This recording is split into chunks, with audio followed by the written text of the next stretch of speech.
Tu irais jusqu'où par ambition? Est-ce que tu irais jusqu'à faire lobotomiser ta fille dans l'espoir de la rendre plus intelligente, et pour qu'elle ne fasse pas d'ombre à la carrière de tes fils?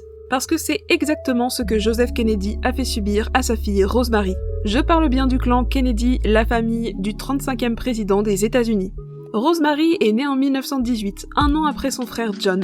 Au moment de sa naissance, l'infirmière a maintenu sa tête pendant 2 heures à l'intérieur du corps de la mère pour attendre l'arrivée du médecin. Ce geste malheureux a privé bébé Rosemary d'oxygène et a causé des dommages cérébraux.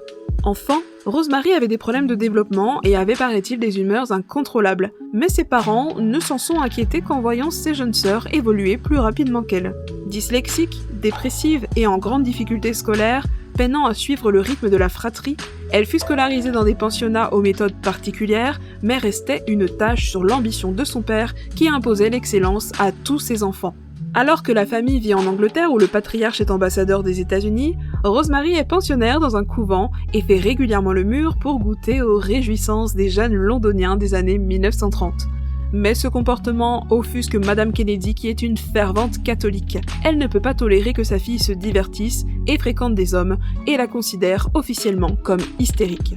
Au début de la Seconde Guerre mondiale, la famille retourne aux États-Unis et en 1941, alors que Rosemary a 23 ans, le patriarche prend une décision radicale. Pour ne pas faire d'ombre aux ambitions politiques de ses frères et pour soigner son retard mental, Rosemary doit subir une méthode qui se veut innovante pour l'époque, une lobotomie. Le médecin demande à la jeune fille de chanter l'hymne américain et use de son bistouri jusqu'à ce qu'elle n'en soit plus capable. L'opération, censée la sauver, la laisse avec les capacités d'une enfant en bas âge et la rend invalide. D'abord internée dans un hôpital où elle va subir des violences sexuelles, elle sera cachée dans une maison médicalisée dont même sa fratrie ignore la localisation.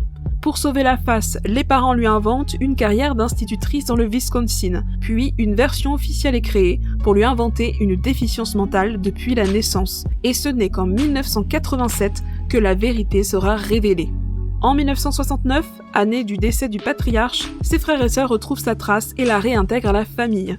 Si JFK avait œuvré pour le droit du handicap, c'est surtout sa sœur Eunice qui s'est engagée et a même organisé les premières compétitions sportives réunissant des athlètes avec un handicap intellectuel.